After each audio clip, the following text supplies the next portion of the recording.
생각을 합니다. 오늘도 예배에 나오신 성도님들을 주님의 이름으로 환영합니다. 지난주 우리는 출애굽기 18장 말씀을 고난은 가불기입니다 라는 제목으로 나눴어요. 가불기가 뭐였죠? 가드 불가능한 기술이다. 그래서 고난이라는 것이 우리 안에 다가올 때 막을 수 있다 없다? 막을 수 없다라는 것을 우리는 가장 먼저 인정을 해야 돼요. 하나님을 믿는다고 해서, 예수님을 따른다고 해서 고난이 우리 인생을 다 비껴가느냐? 전혀 그렇지 않아요. 참고로 아까 사모님이 우신 건 힘들어서 운 거 아닙니다. 이 대표 기도할 때 누가 울면은 이게 저분 요즘 많이 힘든가? 왜 이렇게 울어? 막 걱정이 되는데 이제 은혜가 넘쳐서 눈물이 나온 거죠. 예수님을 따라가도요, 고난이 우리를 비껴가지 않는다라는 거예요. 여러분 인생 살면서 많이 경험하죠. 분명히 하나님 믿고 예수님을 따라가는데 여지없이 고난을 만나는 일은 똑같이 일어난다라는 겁니다. 근데 하지만 차이점이 뭐냐? 내 안에 고난이 다가올 수밖에 없다. 내 컨디션이 그런 컨디션이구나 라는 것을 인정할 때 예수님이 우리 앞에 계시다라는 것을 발견하게 됩니다. 그래서 예수님이 우리 앞에 계시다라는 게 뭐냐면, 이제부터는 나에게 다가오는 고난이 그냥 힘듦으로 끝나는 고난이 아니라 의미 있는 고난, 나중에 우리가 이후에 하나님을 높이는 간증을 할 수 있는 고난으로 우리가 택할 수 있다라는 거죠. 여러분 어떻습니까? 한 주 동안도 의미 있는 고난을 택하는 한 주가 되셨나요? 그것은 여러분들의 간증이 될 겁니다. 이후에 오늘은 출애굽기 19장 말씀을 완벽 그 이상이라는 제목으로 한번 나누어 보도록 하겠습니다. 우리 한번 따라해 볼까요? 완벽 그 이상. 이 세상은 완벽을 요구하고 또 추구하는 경향이 있는 것 같습니다. 왜냐하면 완벽한 것을 싫어하는 사람이 있을까요, 여러분? 요즘 이제 파리 올림픽을 보고 계시는데 금메달에 가까운 사람일수록 기술과 노력이 거의 완벽에 가깝죠. 그렇죠? 그래서 완벽한 것을 아마 싫어하는 사람은 없을 것 같아요. 그래서 종종 우리는 완벽하지 못한 것으로 인하여 스트레스를 받기도 합니다. 그리고 스스로 다른 사람에게 완벽할 것을 요구하기도 하죠. 내가 어느 정도 익숙해진 분야에 있어서는. 또 한편으로는 이런 말도 있죠. 제일 이 세상에서 불행한 사람이 어떤 사람이다? 완벽하고자 하는 욕심은 많은데 게으른 사람. 그런 사람이 가장 괴롭고 불행한 사람이다. 왜냐하면 자기 안에 목표치는 높아요. 더 완벽하게 하고 싶어요. 그리고 완전해지고 싶어요. 그런데 하지만 실제 삶은 어때요? 게으른 거예요. 그럼 계속해서 나타나는 그 갭, 그 괴리 때문에 너무나 불행한 삶을 살게 된다라는 말도 있다라는 거죠. 그거 자체가 뭐예요? 우리 인간 안에 완벽을 추구하는 경향, 인간이라고 말하긴 그래도 현대인 안에 완벽을 추구하는 경향들이 있다라는 겁니다. 나는 이런 면에서는 그렇게 굳이 완벽을 추구하지 않아 라고 하더라도 잘 생각해보면 내가 완벽을 추구하는 분야들이 다 있다라는 거예요. 어떤 분야에서는. 우리가 자녀를 양육하는 부분에 있어서도 이 완벽하고자 하는 심리는 아주 잘 나타납니다. 그래서 요즘 이제 세대에 들어서 나타나는 현상이 뭡니까? 하나부터 열까지 부모가 다 해주려고 하거나 통제하려고 하는 모습들이 나타나는데, 그게 뭐예요? 완벽하게 이 자녀를 양육해내고 싶은 거예요. 특히나 요즘은 이제 저출산 시대 아닙니까? 그러니까 아이가 이제 하나나 둘밖에 없으니까 그 하나 낳은 아이라도 완벽하게 내가 키워내고 싶은 거예요. 그러니까 내가 무언가를 더 해주려는 거, 그리고 통제하려는 그런 시도들이 부모들에게서 많이 나타난다라는 거죠. 그래서 그런 부모들에게 하는 이야기가 뭐냐면요, 퍼펙트 마더가 되려고 하지 말고 good enough, 그냥 좋은 걸로 좋게라, 완벽한 부모가 되려고 하지 말아라 라고 이야기하는 사람들이 있습니다. 제가 봤을 땐 참 동의가 돼요. 그 말을 우리 안에 되새길 필요가 있어요. 완벽해지려고 하다가 오히려 너무 많은 간섭과 통제로 인하여 의지가 약한 아이가 될 수도 있다라는 거죠. 나중에 자기 스스로 아무것도 할 수 없는. 우리는 남녀 관계에 있어서도요, 완벽을 요구받습니다. 우리가 연인들 간에 데이트를 할 때, 또 좋아하는 사람을 만날 때 그리고 또 내 결혼 상대자를 찾을 때에도 내가 생각하는 그 기준에 가장 가까운 사람, 완벽하게 다가온 사람을 만나고 싶어 하죠. 그거는 당연한 인간의 본성일 겁니다. 완벽하지 않고 나는 덜 떨어진 사람 만나고 싶은데요 하시는 분, 나는 그랬다 옛날에 결혼하기 전에. 지금 손들면 이제 큰일 나겠죠? 지금 이미 결혼했는데 아니요 목사님 저는 덜 떨어진 사람이 목표였습니다. 이러면 이제 굉장히 이상한 거죠. 뭐 그럴 사람은 없었을 거예요. 우리도 내 스스로도 나름대로 내 기준을 따라서 완벽에 가까워지려고 하고, 또 때로는 그렇게 노력하는 것들이 좋은 결과물들을 자꾸만 내서 그 결과들이 차곡차곡 쌓여지는 걸 볼 때, 아 정말 내가 생각하는 계획대로 인생이 정말 요즘 흔히 말하는 갓생, 이 완벽에 점점 좀 가까워지고 있구나 하면서 흐뭇해할 때도 있습니다. 뿌듯해하죠. 완벽에 가까워지는 것 같아서. 그래서 완벽이라는 거는요, 우리가 바라는 것이면서 동시에 우리에게 큰 압력과 스트레스를 주는 요소가 된다라는 겁니다. 양면성을 가지고 있다라는 거죠. 그래서 세상 사람들은 보통 일을 잘하기 위해서, 어떤 일을 성취해내기 위해서 완벽을 추구합니다. 근데 하지만 오늘 우리가 생각해봐야 될 건 뭐냐면, 믿는 자인 우리들도 과연 그런 방식을 따라야 하는가라는 거예요. 믿는 자들에게는 일하는 다른 방식이 있습니다. 완벽을 추구하는 방식도 제가 지금 나쁘다고 말씀드리는 거 아니에요, 절대로. 그게 물론 우리에게 압박이 있고 스트레스가 있지만 좋은 삶의 원동력이 된다라는 거 저도 인정합니다. 좋은 방법이에요. 근데 하지만 믿는 자들에게는 이 완벽이라는 방법 말고 또 다른 방법이 있다라고요. 또 다른 방법. 오늘 본문에서 하나님은요, 그래서 하나님의 일을 맡길 이스라엘 백성들에게 완벽 그 이상을 요구하시는 분으로 등장합니다. 이제서야 조금씩 완벽을 향해서 가고 있는데, 아니 그 이상이라니, 안 그래도 완벽하게 하는 것만 해도 내가 지금 힘들어 죽겠는데 그 이상을 하나님 요구하신다니요 하고 우리가 굉장히 무서울 수도 있어요. 겁먹을 수도 있습니다. 여러분, 완벽 이상이라는 게 뭘까요? 분명히 있습니다. 오늘 본문을 통해 완벽을 추구한다라는 것이 어떤 의미인지, 그리고 완벽 이상은 무엇인지 깨달아서 이 세상에서 추구하는 완벽보다도 더 높은 것을 바라보고 그 완벽이라는 압박에서, 스트레스에서 벗어나는 우리 모두가 되기를 주님의 이름으로 소망합니다.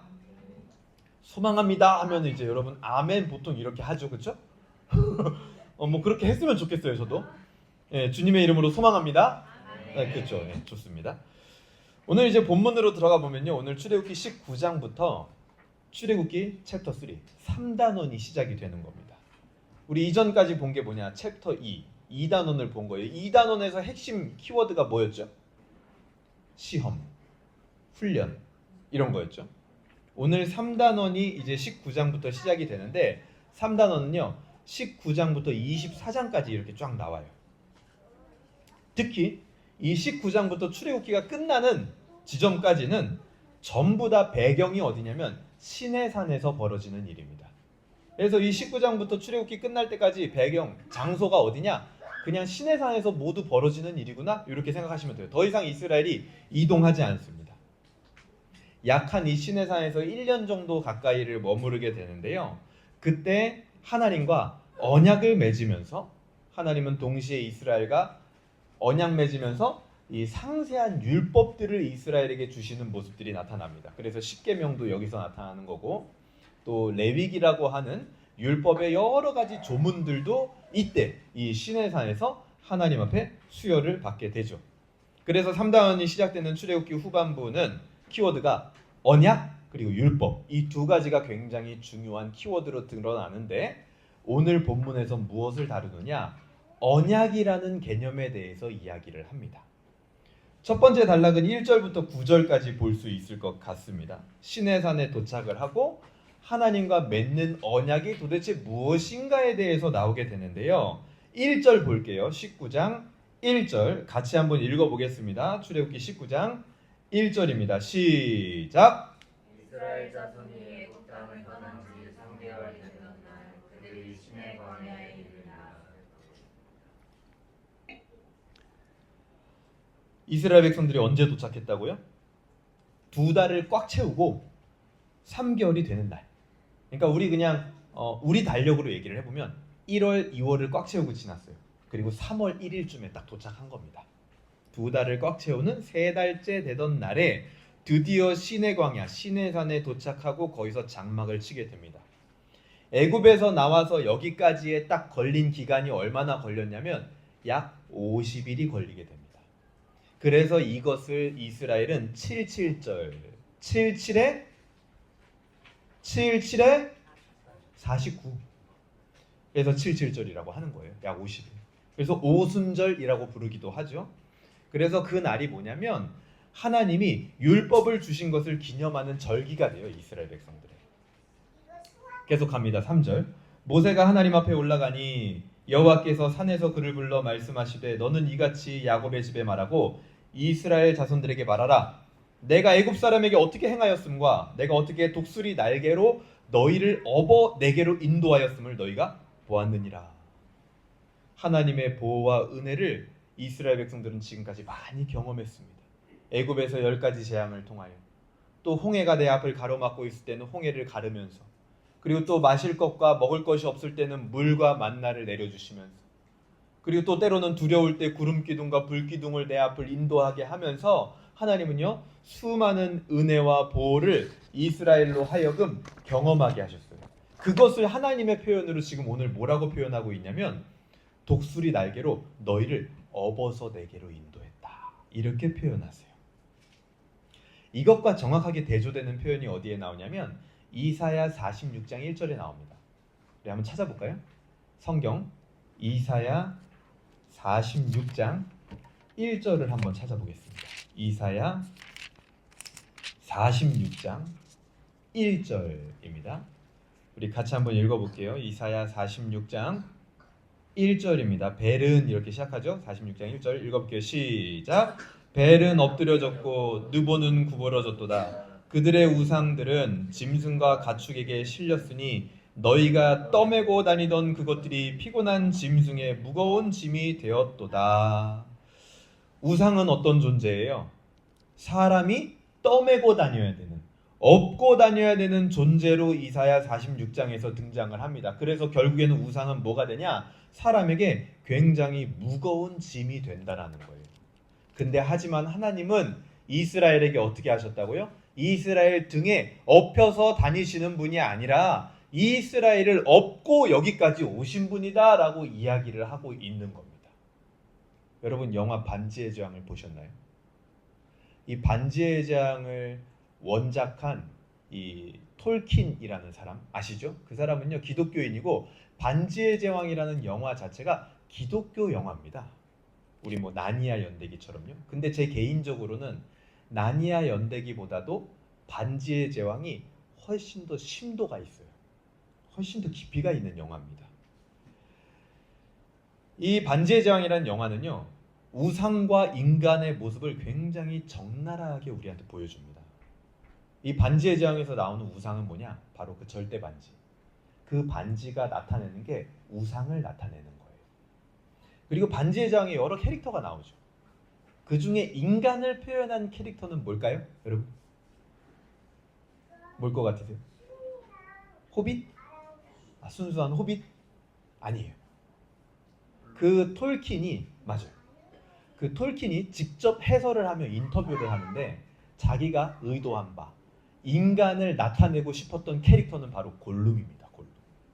왜냐하면 이 반지의 제왕에서 처음부터 끝까지 양면성이 굉장히 강렬하게 드러나는 캐릭터가 바로 골룸이에요. 그래서 골룸은 어때요? 어쩔 때는 착해요. 맞죠? 호빗한테 되게 착하게 해요. 어쩔 때는. 근데 막 갑자기 My pleasure 막 이러면서 막 호빗을 발로 차기도 하고 막 싸우기도 하고 막 그러잖아요. 그게 바로 인간의 모습이라는 거예요. 어떤 인간의 모습? 우상에 집착된 인간의 모습. 그래서 골룸은요 반지에 굉장히 집착을 하죠. 그리고 그 반지 자체가 어때요? 능력이? 착각을 일으킵니다. 반지를 끼면 어떤 효과가 있죠? 여러분 영화 기억나요? 사라지죠. 투명해지잖아요. 그래서 어떤 위협으로부터도 안전하게 되잖아요. 그게 뭐냐? 실질적으로 나는 변화가 없어요. 근데 마치 그 위협들이 해결되는 것 같은 착각을 불러일으키는 거예요. 근데 사실 그 위협은요 하나도 없어지지도 않고 해결되지 않아요. 잠깐 그 순간을 모면하게 하는 겁니다. 그 역할을 누가 해요? 반지, 즉 우상이 한다. 이 세상에 있는 우상들이 우리에게 주는 착시도 똑같은 거예요. 마치 이 길로 가면, 나를 붙잡으면 네 앞에 있는 문제가 잠깐 해결될 것 같아. 그리고 실제로 그렇게 되는 경우들도 많습니다. 그래서 우리를 조련하는 거예요. 이 우상을 따라오면 너의 문제는 해결될 수 있을 거야. 너가 괜찮은 사람이 될 수 있을 거야. 그래서 처음에 그 절대반지라는 거를 참 우연찮은 기회에 발견하게 된 호빗 할아버지가 빌보 베긴스라는 할아버지거든요. 근데 그 할아버지 반지의 제왕 1편에 보면 할아버지 생일 파티가 처음에 시작이 되는데 간달프 마법사가 찾아가요. 생일 축하해 주려고. 근데 거기서 그 할아버지 나이가요 111세인가 그래요. 근데 얼굴이 하나도 안 늙은 거예요. 간달프는 늙었는데. 그래가지고 간달프가요 깜짝 놀랍니다. 처음에. 이거 어떻게 하나도 안 늙었냐? 왜 그러냐? 우상을 품에 쥐고 있었기 때문에. 그러니까 우상이 하는 역할들이 그런 거예요. 우리가요 괜찮은 사람인 것처럼, 우리가 마치 모든 문제가 없는 사람인 것처럼 보이게끔 만드는 역할을 하는 거, 그게 바로 우상의 역할이라는 거죠. 근데 그 우상을 가지고 있는 동안, 반지를 가지고 있는 동안 그 할아버지는요 계속 불안합니다. 누구에게 이걸 뺏길까 봐, 내가 더 이상 이것을 소유하지 못하게 될까 봐. 그러다가 나중에 그 반지를요 이 할아버지가요 다 버리거든요. 포기를 하거든요. 그랬더니 어떻게 되는 줄 알아요? 갑자기 확 늙어요. 겉모습은 늙었지만 그 마음은 어떻게 되느냐? 한없는 평안을 얻게 됩니다. 그래서 이제는 마을을 떠나서 여행을 떠나는 장면들이 이렇게 쭉 나와요. 반지는 대단한 능력을 가진 것 같지만 결국 인간에게 무거운 짐이 되어버리는 장면이 영화에 계속해서 등장을 합니다. 우상은 이와 같은 거예요. 마치 우리의 문제를 해결해 줄 것 같지만 결국에 돌아봤더니 우리 등에 업혀있는 존재가 된다고요. 여러분 한국 영화에서 그런 거 봤어요? 당신 어깨에 지금 누가 있습니다. 당신 등에 지금 누가 업혀있는데요? 우상은 진짜 그런 존재가 돼요. 우리를 짓누르고 무거운 존재가 됩니다. 하지만 우리가 방금 읽었던 이사야 46장 4절에서는 뭐라고 합니까? 이스라엘을 업어서 데리고 가시는 분은 바로 하나님뿐이다 라고 이야기를 합니다. 오늘 본문에서도 하나님이 똑같이 표현하시는 거예요. 독수리 날개로 내가 너희를 업어서 인도했다. 우리를 업어주시는 분, 우리 인생 가운데 업혀갈 수 있는 존재는 하나님 한 분밖에는 없다라는 거예요. 그래서 그 하나님이 이제 이스라엘 백성들에게 이야기하십니다. 어떤 언약을 왜 지금까지 여기로 업고 왔느냐? 왜 내가 너희에게 이렇게 은혜를 주고 보호를 해주었느냐? 왜 내가 너희를 결국 이 예배 자리로 인도를 했느냐? 5절 세계가 다 내게 속하였나니 너희가 내 말을 잘 듣고 내 언약을 지키면 너희는 모든 민족 중에서 내 소유가 되겠고. 하나님은요 일단은 너희가 내 말을 잘 듣고 내 언약을 지키면 이라고 말씀하십니다. 하나님은요 잘 듣는 것, 여기서 듣다라는 말이요 순종하다라는 의미를 가지고 있는 단어예요. 순종하다, 즉 신실하게 언약을 지켜야 된다. 그냥 듣기만 하는 게 아니라 그것에 순종해야 된다라는 것을 요구하시는 겁니다. 이게 우리 신앙의 기초가 돼야 돼요. 하나님의 은혜를 받은 사람이라면 그런 신앙의 기초를 가지고 있어야 된다는 거죠. 하나님의 말씀인 성경을 어떻게 대하느냐? 그게 우리 신앙의 기초인 거예요. 내 기준에 맞춰서 하나님을 이해하느냐, 아니면 성경에 맞춰서 하나님을 믿고 있느냐에 대한 문제인 겁니다. 그래서 오늘날도 많은 젊은이들이요 내 기준에 맞춰서 하나님을 이해하려고 하다 보니까 하나님이 이해되어지지 않는 게 너무나 많아요. 내가 생각했을 때 이런 게 정의이고 이런 게 선인데 하나님은 그렇지 않대. 그래서 더 이상 그 하나님을 못 믿겠다라는 겁니다. 그 신앙, 그 믿음의 뿌리가 어디에 있는 거예요? 나의 기준을 가지고 있는 겁니다. 나라는 기준. 우리의 신앙은요 성경에 뿌리를 둬야 돼요. 성경에서 이렇게 말했기 때문에 그 하나님을 우리가 믿는 신앙, 그게 바로 우리의 기초가 돼야 된다는 거죠. 여기서도 하나님은요 내 말을 일단 잘 들어라, 듣고 순종하는 것, 그게 가장 기초다라고 말씀을 하시는 겁니다. 그리고 나서 뭐라고 말씀하세요? 모든 민족 중에서 내 소유가 되겠고 6절 너희가 내게 대하여 제사장 나라가 되며 거룩한 백성이 되리라. 너는 이 말을 이스라엘 자손에게 전할지니라. 그래서 하나님의 말씀을 잘 듣고 지키면 언약을 준수하면 주시는 것들이 있대요. 그게 뭡니까? 첫 번째 소유가 된다. 두 번째 제사장이 된다. 제사장 나라가 된다. 세 번째 거룩한 백성이 된다. 여기서 소유가 된다라고 할 때 이 소유가요 히브리어로 세굴라라고 되어 있습니다. 세굴라. 이 세굴라는요 특별한 소유를 말하는 거예요. 여러분들이 종종 잘 가지고 다니는 예를 들어서 뭐 흔히 잘 가지고 다니는 거 뭘까요? 핸드폰. 여러분이 근데 요즘 핸드폰이 너무 비싸서 이게 비유가 될런지 모르겠네요. 여러분이 핸드폰을 다루는 것과 결혼 반지를 다루는 거 똑같나요? 심지어 똑같아요? 결혼 반지도 집에 가면 딱 빼가지고 휙 던져놔요? 뭐로 비유를 해야 될까요? 여러분이 신발을 다루는 것과 결혼 반지를 다루는 것, 결혼 폐물을 다루는 것 절대 똑같지 않죠. 내 집 계약서, 집 문서를 다루는 것과 그리고 오늘 비유가 적절한지 모르겠지만 말씀을 적은 종이를 다루는 거 똑같나요? 전혀 똑같지 않을 겁니다. 세굴라라는 건 뭐냐면 그런 특별한 소유, 내가 특별히 더 아끼는 거, 저 장롱 깊숙한 곳에 보관하는 거, 그런 거를 일컬어 세굴라, 특별한 소유라고 이야기를 하는 겁니다. 하나님이요 이스라엘 백성들을 그런 소유로 삼기를 원하신다는 거예요. 그런 소유로 삼아줄 거라는 거예요. 뭘 하면요? 하나님의 말씀을 잘 듣고 지키면, 언약을 준수하면 그렇게 해줄 거라는 거예요. 그리고 뭐가 됩니까? 제사장 나라가 된다. 여기서 제사장이라는 거는 히브리어로 코헨이라고 돼 있어요. 코헨. 근데 이 코헨이라는 말이 제사장 나라가 된다라는 말이 구약에서 여기만 나옵니다. 이사야 61장 6절에 보면 앞으로 하나님의 백성들이 어떻게 이것을 감당해야 되는지를 예견하게 되는데요. 그 감당이 뭐냐면 믿지 않는 나라와 하나님 사이에 다리 역할을 하게 될 것이다. 그래서 그것을 제사장 나라의 역할이다. 그러니까 너희가 내 언약을 잘 준수하면은 나에게 특별한 소유가 될 뿐만 아니라 믿지 않는 자와 나 사이에 다리 역할을 하는 존재로 내가 삼게 될 것이다. 거룩한 백성은 뭐예요? 히브리어로 보면은 고이 카도시 이렇게 되어 있습니다. 카도시가 거룩하다라는 말이거든요. 그리고 고이가 백성이라는 뜻이에요. 이것은 아브라함에게 주셨던 언약, 내가 너를 위대한 민족이 되게 하리라. 여기서 위대한 민족은 고이 가돌이라고 되어 있거든요. 그거보다 훨씬 더 발전된 형태인 거예요.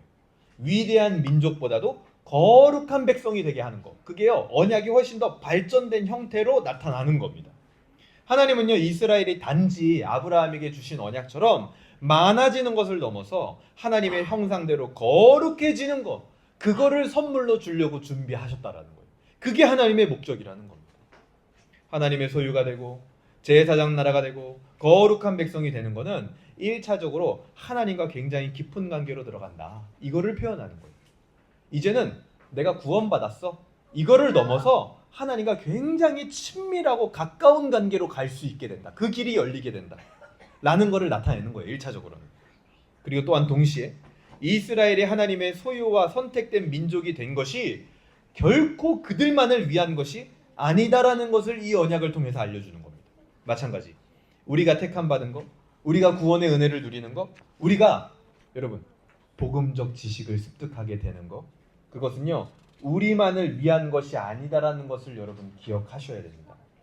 이스라엘의 사명은 하나님과 세상의 중개자 역할을 하는 거였습니다. 하나님이 이스라엘을 택한 것도 역시 궁극적으로 세상을 향한 것, 세상을 위한 것이었다라는 거죠. 여러분 잘 생각해 보세요. 복음은 뭡니까? 우리와 하나님의 아들이신 예수님을 바꾼 겁니다. 여러분 산수하실 줄 알잖아요. 플러스 마이너스 하실 줄 알잖아요. 하나님의 아들인 예수와 여러분 지금 나를 바꿨다. 이게 플러스 마이너스가 되는 문제일까요? 이건요 굉장히 손해스러운 일입니다. 그렇죠? 아니 하나님의 아들을 십자가에 달고 나를 산다? 엄청나게 손해를 보는 일이에요. 그런데 그거를 하나님이 하셨다라는 겁니다. 이게요 얼마나 손해보는 일인지를 알아야만 우리는 하나님이 그 일을 하셨다라는 게 얼마나 감격스러운 일인지 정확하게 알게 됩니다. 그런데 그것도 그 마음도 필요해요. 그런데 거기서 끝이 아니라는 거예요. 아, 그렇게 해서 이야, 나를 정말 구원한 게 놀라운 은혜였구나 하고 감격하는 걸로 끝나서는 안 된다라는 거예요. 하나님은요, 그 명백한 손해를 그냥 두지 않으세요. 절대로. 예수와 나를 바꿔서 본 손해, 그 갭 차이, 그거를요 그냥 가만히 두시질 않는다고요. 그래서 어떻게 하십니까? 반드시 우리를 통해서 그 복음이 흘러가게 하시길 원하시는 거예요. 그래서 그 손해를 어떻게 합니까? 다 메우시는 거예요. 여러분, 하나님이 바보가 아닙니다. 반드시 하나님은 그 손해가 얼마나 큰지를 알고 계세요. 그런데도 불구하고 그 손해에도 불구하고 우리를 일단 구원하세요. 거기서 우리는 감격해야 돼요. 근데 거기서 끝나는 게 아니라고요. 우리를 통해서 복음을 흘러가게 해서 그 손해를 다 메우실 거라는 거예요. 그래서 우리의 구원이라는 걸 이해할 때 우리는 이 두 가지 이해가 동시에 있어야 됩니다. 나를 향한 복음과 나를 통해서 흘러가는 복음이라는 걸 알아야 된다는 거죠. 그래서 우리가 깨달은 복음적 지식부터 일단은 우리 주변에 여러분 많이 흐르게 해야 돼요. 우리 내부적으로도 많이 이야기해야 되고요. 내가 새롭게 알게 된 것들을 내가 만나는 관계 속에서 자꾸만 이야기할 줄을 알아야 됩니다. 그것을 흐르게 할 줄 아는 자가 바로 구원받은 백성을 넘어서 제사장 나라의 언약을 준수하는 뭐가 되는 거예요? 소위 말해서 리더가 되는 겁니다. 그런 관점으로 볼 때 이 리더라는 자리는요, 엄청나게 복된 자리예요. 왜요? 복음의 통로가 되는 자리거든요. 공동체 안과 밖에서. 여러분, 이 자리를 사모하시길 바랍니다. 그런 하나님, 이 은혜의 자리 앞에 인간적으로 저는 뭐 그렇게 리더가 될 만한 사람이 아니에요. 저는 못하겠어요. 그런 인간적 겸양은요, 겸손이 아니라 그냥 무지예요. 무지. 이게 얼마나 좋은 선물인지 안다면, 얼마나 복된 자리인지 안다면. 그것에 대하여 이스라엘의 반응이 어떻습니까? 7절과 8절에 나오는데요. 8절 보겠습니다. 같이 한번 읽어볼까요? 8절 시작. 백성이 일제히 응답하여 이르되 여호와께서 명령하신 대로 우리가 다 행하리이다. 모세가 백성의 말을 여호와께 전하매. 백성이 뭐라 그럽니까? 일제히 하나님 아버지 앞에 그렇게 다 행하겠습니다 라고 응답을 해요. 응답은 백성이 하는 거예요. 하나님은요, 언약을 주시는 분입니다. 기본적으로 이 구도가 맞는 거죠. 근데 우리의 신앙생활에 은근히 어떤 생각이 깔려 있어요? 응답은 하나님이 하시는 거. 그리고 우리는 아뢰는 분, 아뢰는 존재. 근데 그게 바뀌어야 돼요. 응답은 우리의 몫입니다. 하나님은 기본적으로 우리에게 언약을 주시는 분이에요. 그래서 우리가 응답해야 돼요. 여러분이 응답해야 될 게 뭡니까? 하나님은 예배하라. 우리는 아멘하고 응답해야 되는 거예요. 기도하라. 우리는 아멘하고 응답할 줄 알아야 되는 거예요. 찬송하라, 헌신하라, 봉사하라. 복음을 흘러가게 해라. 우리는 기본적으로 응답하는 위치에 있어야 되는 거예요. 우리가 하나님께 응답하는 게 먼저 돼야 된다는 거죠. 9절입니다. 계속해서 여호와께서 모세에게 이르시되 내가 빽빽한 구름 가운데서 내게 임함은 내가 너와 말하는 것을 백성이 듣게 하며 또한 너를 영영히 믿게 하려 함이라. 모세가 백성의 말을 여호와께 아뢰었으므로. 자, 하나님이 막 빽빽한 구름 가운데서 누구에게만 말한다? 모세에게만 말한다. 왜 그렇게 하실까요? 하나님의 백성들은요, 지금 하나님이 임재하시는구나, 임재하는 것 같다, 막 구름을 보면서 그 정도만 유추할 뿐이에요. 모든 말씀은 모세에게 전해집니다. 하나님이 왜 그렇게 하셨을까요? 그냥 직접 백성들에게 말할 수도 있는 거잖아요. 왜 그렇게 했을까요? 오늘 여기 9절에 지금 왜 그렇게 하는지가 나오죠. 이유가 이스라엘이 모세를 영영히 믿게 하려고 그렇게 했다라는 겁니다. 모세와 백성들 사이에 신뢰관계가 형성이 되게 하려고 모세에게만 말했다라는 거예요.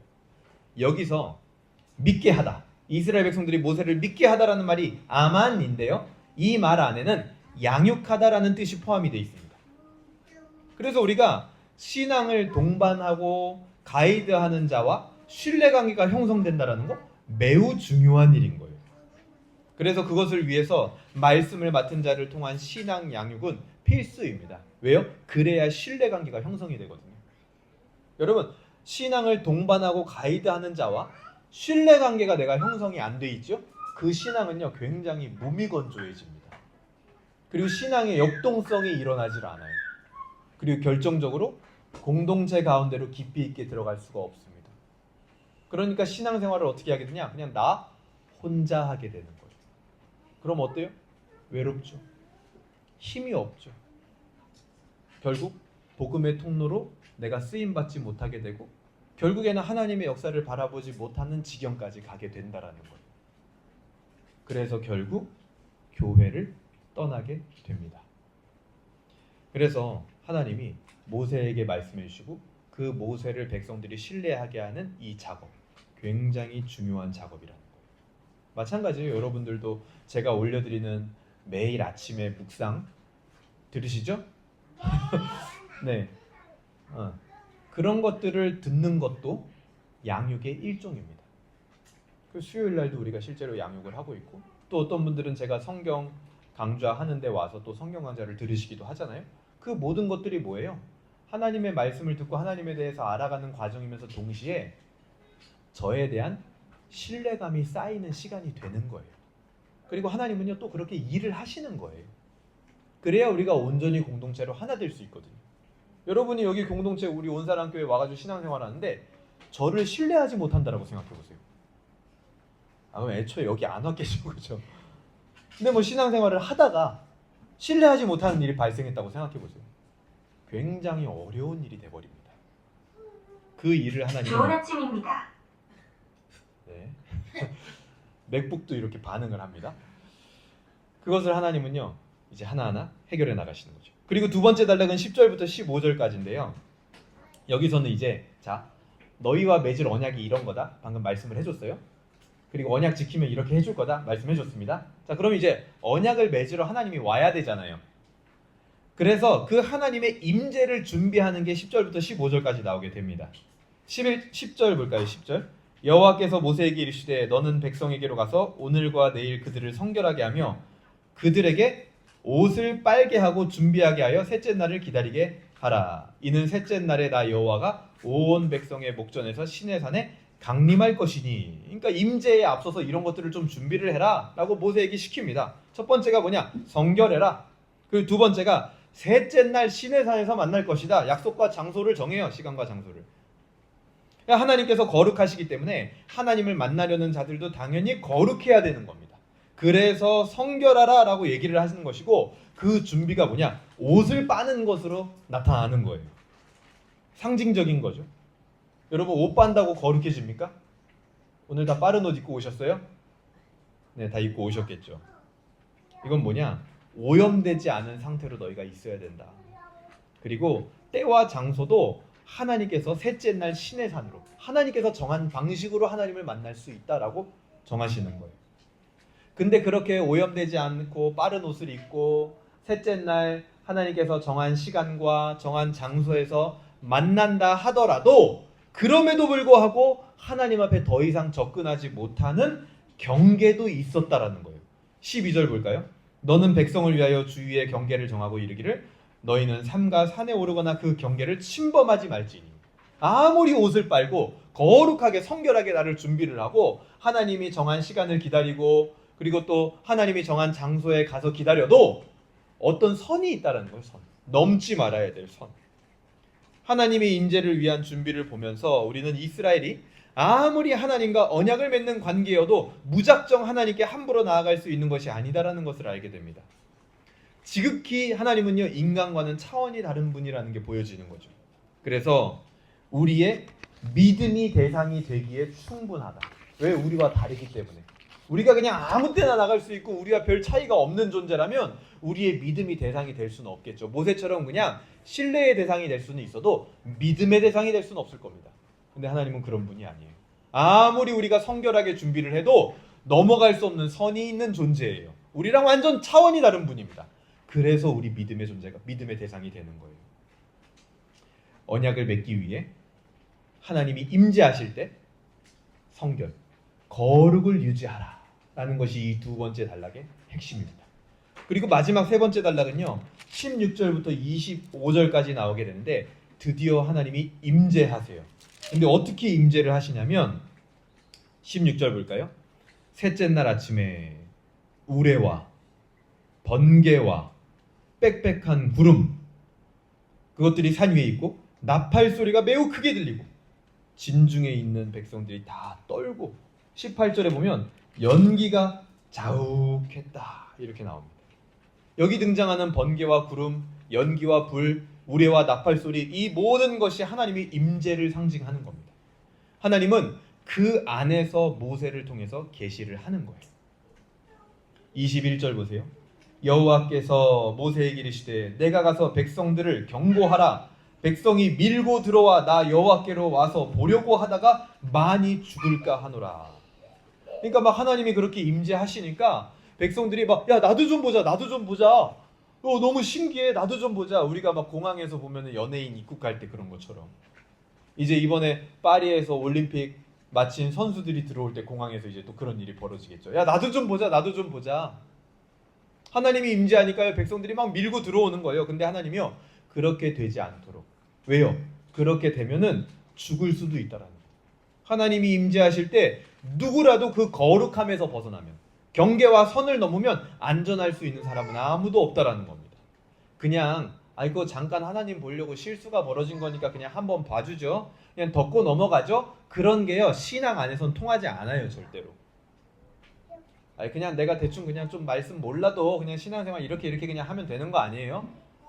아니 그냥 내가 뭐 예배 그냥 좀 그냥 대충 이렇게 해도 그냥 신앙생활 이렇게 할 수 있는 거 아닌가요? 아니 뭐 굳이 기도까지 해야 되나요? 굳이 내가 뭐 예배 시간에 와서 이렇게 찬양까지 꼭 이렇게 불러야 되나요? 신앙생활은요 그게 통하질 않아요. 제가 보니까 이 세상에 있는 일들은요, 엄청나게 중요한 일들도 때로는 이렇게 덮어놓고 넘어가는 게 많이 있더라고요.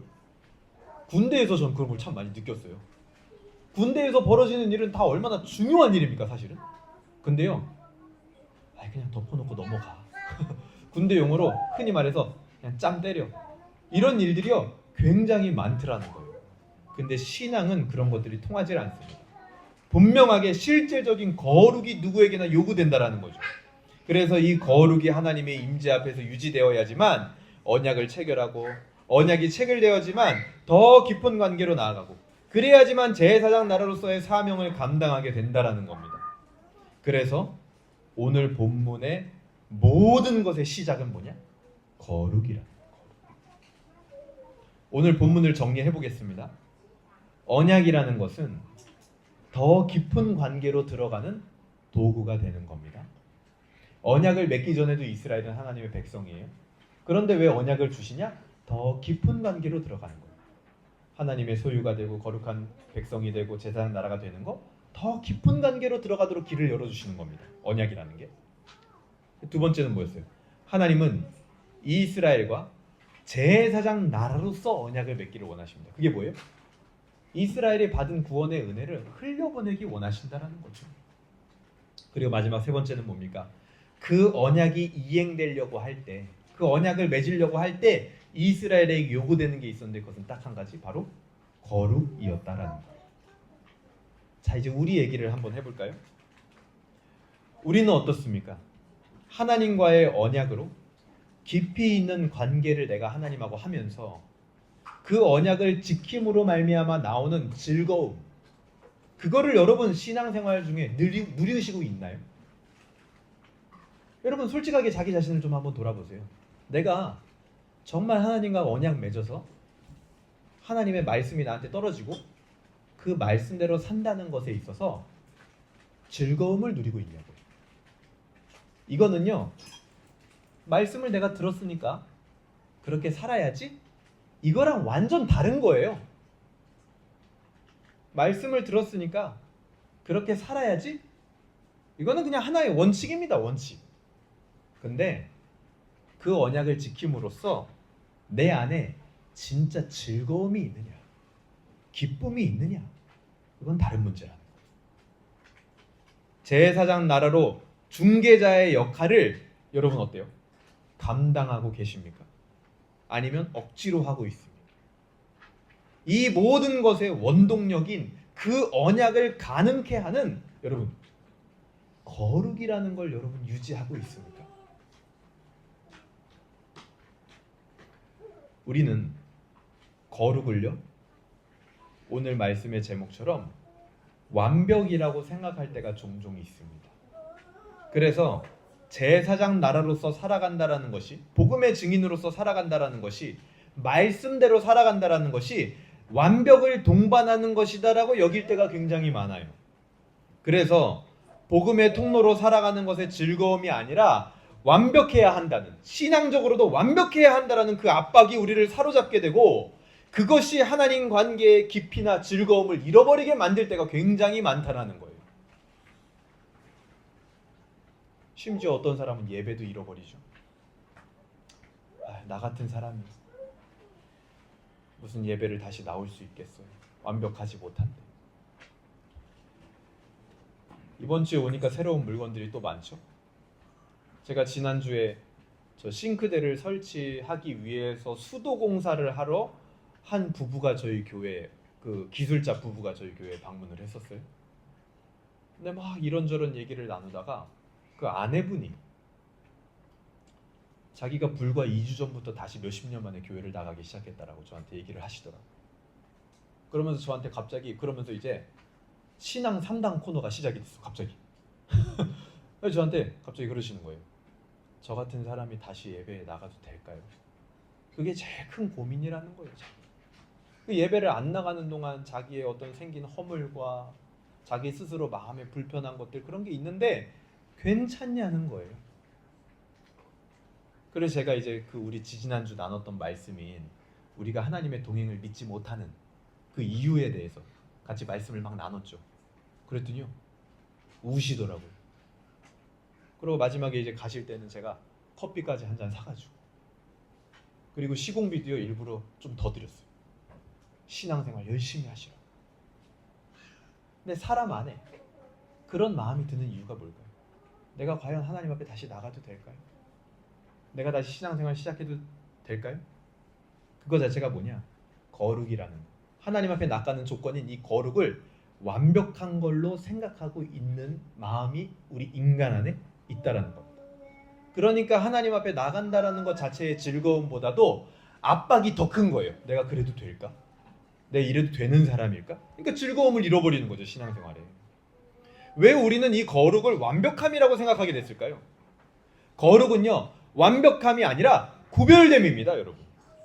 거룩을 완벽함이라고 생각하는 근원에는 거룩을 요구하신 하나님에 대한 오해가 그 저변에 깔려 있는 거예요. 언약을 주신 하나님이 그 언약에 대한 그 수행과 준수의 완전함을 요구한다라고 생각하고 있는 거죠. 그것은 언약을 주신 마음을 전혀 이해하지 못하고 있는 겁니다.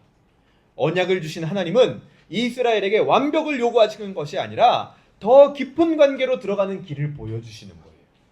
더 행복하고 더 즐거울 수 있는 그 관계와 신앙의 길을 열어주신 거라고요. 그 길에서는 하나님과의 관계에서의 생명과 평강을 풍성하게 누리게 됩니다. 그래서 여러분, 말씀대로 산다라는 거, 내가 복음의 통로로 산다라는 거는요, 정말 즐거운 거예요. 완벽함을 요구하는 길이 아니라고요, 절대로. 그래서 하나님은요, 구약의 맨 마지막 책인 말라기에서 뭐라 그러시냐? 레위와 세운 나의 언약은 생명과 평강의 언약이니라 라고 말씀을 하세요. 그 의미가 뭡니까? 완벽하게 행하면 생명과 평강을 얻는다라는 게 아니고, 언약을 맺고 준수하는 그 과정 안에서 누릴 수 있는 것들이 바로 생명과 평강이다라는 거예요. 하나님이 원하시는 관계로서의 거룩, 그거를 오해했기 때문에 자꾸 인간은 연약하고 부끄럽고 거룩하지 못한 자신의 존재를 행위라는 겉옷으로 가리려고 하는 거예요. 누구처럼요? 아담과 하와처럼. 자기가 부끄러우니까 나뭇가지로 옷을 엮어가지고 막 가려요. 근데 하나님은요, 완전함, 완벽함을 요구하시는 분이 아니라고. 그냥 그 관계로서의 거룩, 나랑 관계 맺자, 그거 자체가 거룩한 거라고요. 게다가 우리가 살아가는 세상도 그런 것들을 조장을 합니다. 어때요? 실제로 우리가 세상 살다 보면요, 여러분 각자마다 이 종사하시는 분야가 다 다르잖아요. 근데 그 분야에 보면은 진짜 거의 완벽에 가까워진 것 같은 사람들이 실제로 존재를 합니다. 정말로. 그리고 아까 처음에도 말씀드렸죠? 완벽을 추구한다는 것 자체가 나쁜 건 아니에요. 왜냐하면 그건 잘하고 싶은 마음이니까요. 그 자체가 나쁜 건 아니에요. 근데 하지만 다시 한번 말씀드립니다. 거룩은 완벽은 아니에요. 완벽이 거룩도 아니에요.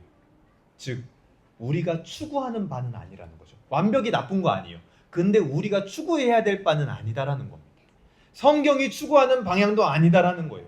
왜요? 창조주 하나님 앞에 아무도 완벽할 수 없기 때문입니다. 어떤 면에서 하나님 앞에 완벽을 추구한다라는 것은요, 굉장히 헛된 일이라는 거예요. 성경의 거룩은요, 바로 관계성입니다. 이 세상은 도덕적이고 사법적인 흠결이 없는 사람을 일컬어 뭐라 그럽니까? 의인이다라고 이야기를 합니다. 근데 하지만 성경은 다른 길을 보여줘요. 아무리 도덕적으로 사법적으로 흠결이 있어도 하나님과의 언약 관계 안에 있으면 그 사람을 일컬어 뭐라 그러냐? 의인이고 거룩하다라고 얘기를 합니다. 그런데 도덕적이고 사법적으로 흠결이 없어요, 어떤 사람이. 그런데 하나님과의 언약 관계에 있지 않다? 그 사람을 절대 의인이라고 말하지 않아요, 성경은. 그래서 성경의 의, 성경의 거룩이라는 것은 지극히 관계 중심적인 겁니다. 하나님하고 연결되어 있느냐, 연결되어 있지 않느냐.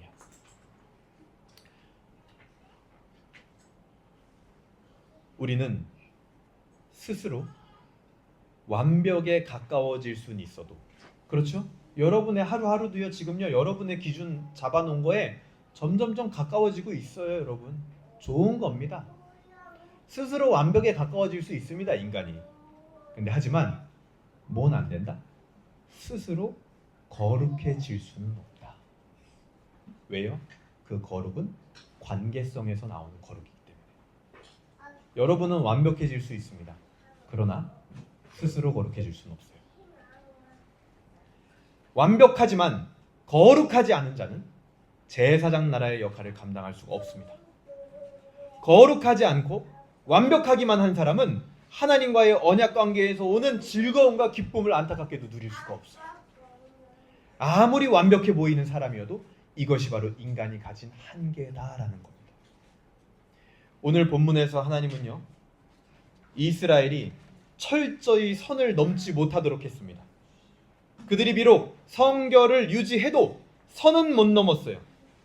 완벽하게 거룩해 보여도 인간의 의지대로 되는 것이 아니다라는 것을 하나님이 보여주는 겁니다. 너희가 완벽해 보여도 넘을 수 없는 선이 있다라는 거예요. 왜 그러셨을까요? 그렇게 한계를 딱 정하신 다음에 딱 한 군데 길만 남겨놓은 거예요, 하나님. 경계를 넘으면 누구나 죽는 선이 있습니다. 하나님 앞에서 자기에게 있는 부정 때문에 누구나 경계를 넘으면 죽게 돼요. 하지만 성경에는 이 선을 넘고도 산 여인이 등장을 합니다. 누가복음 8장에 등장하는 혈루병 걸린 여인이 그와 같습니다. 이 여인은요, 율법상 부정한 여인이에요. 그래서 절대로 다른 사람과 접촉하면 안 되는 여인이었습니다. 그런데 그 접촉하면 안 된다라는 선을 넘어서 다른 사람과 이 여인이요, 어느 날 일부러 접촉을 합니다. 그런데 되려 그 여인은 치유를 받게 돼요. 왜요? 어떻게 해요? 그 여인이 만진 것이 바로 예수님의 옷이었기 때문에. 예수님을 만진 부정한 여인은 오히려 치유를 받게 됩니다. 선을 넘을 수 없는 부정한 자가 예수님을 통해서 선을 넘어 되려 거룩이 그 여인에게 전염되는 원리를 이 본문은 보여주고 있는 겁니다. 이게 바로 뭐예요? 하나님이 남겨주신 딱 하나의 길이에요. 다른 모든 것은 한계를 거놨어요. 선을 거놨습니다. 절대 누구도 넘어올 수 없어요. 그런데 딱 한 길, 예수님을 통하는 그 길만이 하나님께로 나아갈 수 있는 길로 남겨두셨다는 거죠. 히브리서 10장 19절 우리 한번 찾아볼까요? 히브리서 10장 19절입니다. 히브리서 10장 19절 같이 한번 읽어보겠습니다. 히브리서 10장 19절입니다. 같이 읽어볼게요. 시작. 그러므로 형제들아, 우리가 예수의 피를 힘입어 성소에 들어갈 담력을 얻었나니 그 길은 우리를 위하여 휘장 가운데로 열어놓으신 새로운 살 길이요, 휘장은 곧 그의 육체니라. 여전히 우리는 완벽과 거리가 먼 사람일 수 있습니다. 하지만 더 이상 우리는 완벽을 쫓지 않아도 되는 사람들인 거예요. 왜 그렇습니까?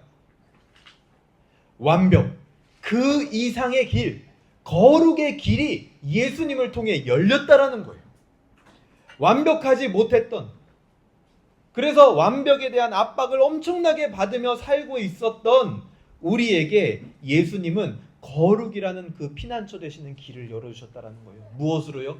친히 예수님의 몸으로 열어주셨다라는 겁니다. 그래서 예수님이 우리를 대신하여 몸이 찢기고 십자가를 지셨기 때문에 우리는 이제 완벽이라는 그 압박을 받는 세상에서 벗어나서 살 수 있는 거예요. 그거보다 훨씬 더 좋은 거룩이라는 길을 향해서 나아갈 수 있는 겁니다. 그 길은요, 즐거움과 기쁨이 가득한 길이에요. 그것을 우리에게 선물로 주셨다는 거죠. 오늘 말씀을 우리가 어떻게 적용할 수 있을까요? 출애굽기 19장 5절에서 6절의 말씀. 다시 본문으로 가봅니다. 출애굽기 19장 5절에서 6절의 말씀이 이렇게 얘기하죠. 세계가 다 내게 속하였나니 너희가 내 말을 잘 듣고 내 언약을 지키면 너희는 모든 민족 중에서 내 소유가 되고 내게 대하여 제사장 나라가 되리라. 이 말씀을요, 정말 완벽하게 해보려고 하지만 여러분, 구약 성경 내내 이스라엘 백성들이 이 일에 실패합니다. 제사장 나라가 못 돼요, 이스라엘 백성들이.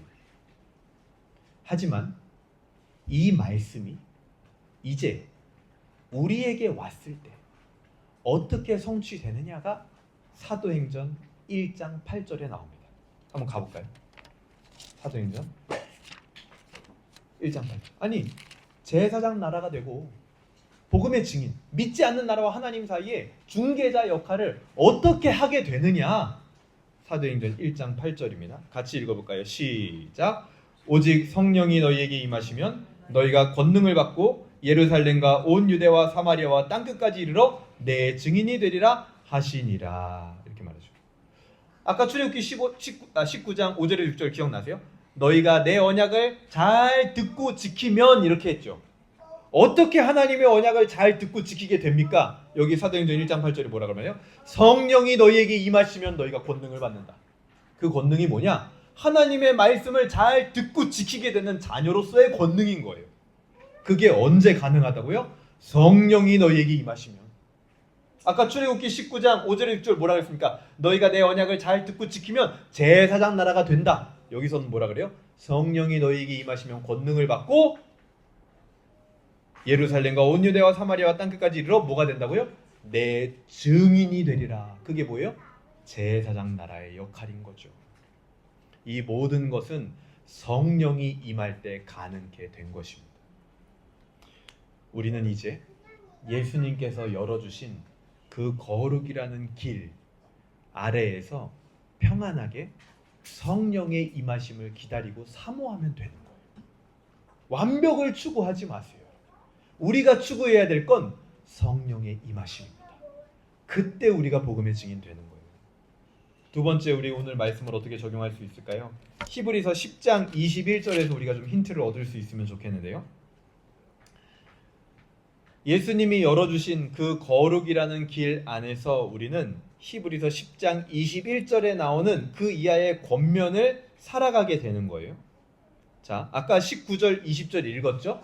예수님이 거룩의 길을 자기의 몸을 찢어서 열어주시고 우리에게 선물로 주셨다. 그러니까 완벽을 쫓을 필요가 없다. 그러고 나서 21절 이하가 나오는 건데 뭐라 그러냐면, 또 하나님의 집을 다스리는 큰 제사장이 계심에 우리가 마음의 뿌림을 받아 악한 양심으로부터 벗어나고 몸은 맑은 물로 씻음을 받았으니 참 마음과 온전한 믿음으로 하나님께 나아가자. 또 약속하신 이는 미쁘시니 우리가 믿는 도리의 소망을 움직이지 말며 굳게 잡고, 여기가 중요해요. 서로 돌아보아 사랑과 선행을 격려하며. 뭐 하래요? 그래서 그 거룩한 길이 열렸으니까 그 믿음을 가지고 서로 돌아보아 격려하라. 이게 뭐냐? 제사장 나라 역할. 복음을 흐르게 하는 사람이 되라는 거예요. 너희들 간에 서로 안에서 복음을 흐르게 해라. 그리고 저 밖에 나가서도 복음을 흐르게 해라. 서로 돌보아 격려하라. 그리고 그 다음에는 뭐라고 합니까? 25절에 모이기를 패하는 어떤 사람의 습관과 같이 하지 말고 오직 권하여 그날이 가까움을 볼수록 더욱 그리하자. 뭐라는 거예요? 모여라라는 겁니다. 모여라. 믿는 자들에게 모여라라는 건 뭡니까? 곧 예배를 말하는 거예요. 그래서 그 예배를 통해서 우리는 거룩을 기억하게 되고 그 거룩의 길에서 벗어나지 않게 되고 그 거룩을 유지하게 되는 겁니다. 여러분이 예배가 없어 보세요. 우리는 금세 또 나가서요. 완벽을 추구하며 살게 됩니다. 그 압박 속에서 다시 살아가게 돼요. 그 괴로움으로 또 쫓아가요. 우리는. 그게 우리의 한계인 겁니다. 오늘 말씀이 우리에게 주는 소망과 비전은 뭡니까? 우리 장로교회의 헌법이라고도 할 수 있는 웨스트민스터 신앙고백서 16장에는요. 선행이라는 파트가 있어요. 선행이라는 파트. 그 1항에 보면은 하나님이 인정하시는 선행에 대해서 이야기를 하는데 제가 읽어드릴게요. 선행이란 하나님께서 단지 그의 거룩하신 말씀으로 명령하신 것들만을 가리킨다. 성경의 보증 없이 맹목적인 열심에 의한 것이나 선의를 가장하여 사람들에 의해 고안된 것들은 선행이 아니다. 이렇게 얘기합니다. 이 말이 뭐예요? 완벽함을 향하여 맹목적으로 사는 삶, 그게 하나님 앞에 인정되는 선행 아니라는 거예요. 거룩한 말씀으로 명령하신 것, 즉 하나님과 관계된 것들을 하는 것이 바로 뭐예요? 선행이라는 겁니다. 오늘 말씀을 정리하겠습니다. 완벽, 그 이상의 길은 바로 하나님과의 관계에서 나오는 거룩의 길이었습니다. 우리는 완벽을 요구받는 세상에서 거룩의 길을 열어주신 예수 그리스도를 만나게 되었습니다. 그렇기 때문에 이제 우리도 그 복음을 흘려보내며 그 과정을 통해 하나님을 더욱 기뻐하게 하는 한 주가 되길, 그리고 그 기쁨을 누려보길 주님의 이름으로 소망합니다.